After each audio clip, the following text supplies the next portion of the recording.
తొందరగా సింపుల్ ప్రాసెస్లో brinjal curry ఎలా చేస్తామో చూసేయండి. ఫస్ట్ అయితే మనము పోపు దినుసులు యాడ్ చేసుకుందాం. నెక్స్ట్ అయితే ఆనియన్స్ యాడ్ చేసుకొని బాగా ఫ్రై అవ్వాలి. అది టేస్ట్ అనేది చాలా బాగా వస్తుంది. సో ఆనియన్స్ అయితే బాగా ఫ్రై చేసుకుందాం. నెక్స్ట్ అయితే అందులోనే కొంచెం కరివేపాకు యాడ్ చేసేద్దాం. తర్వాత అయితే అవి కూడా బాగా ఫ్రై అయిన తర్వాత టమోటాస్ యాడ్ చేసుకోవాలి. టమోటాస్ చాలా బాగా మగ్గనిచ్చిన తర్వాత అందులోనే సాల్ట్ యాడ్ చేసుకుందాం. టమోటాస్ అనేవి తొందరగా మగ్గిపోతాయి.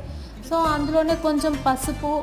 సో నెక్స్ట్ ఇంకా మీకు కావాల్సిన ఇంగ్రీడియంట్స్ అనేటివి అందులో యాడ్ చేసుకునే. నేనైతే చాలా సింపుల్ ప్రాసెస్లో చేశాను, ఫ్రై టైప్లో వచ్చేసాను. చాలా అంటే చాలా టేస్ట్ అయితే చాలా బాగా వచ్చింది.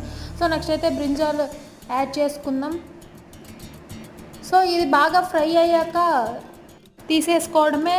ఎవరికైనా గ్రేవీ కావాలి అంటే కూడా గ్రేవీ యాడ్ చేసుకోవచ్చు. ఓకే గాయ్స్, నా ఛానల్ని లైక్ చేయండి, షేర్ చేయండి, సబ్స్క్రైబ్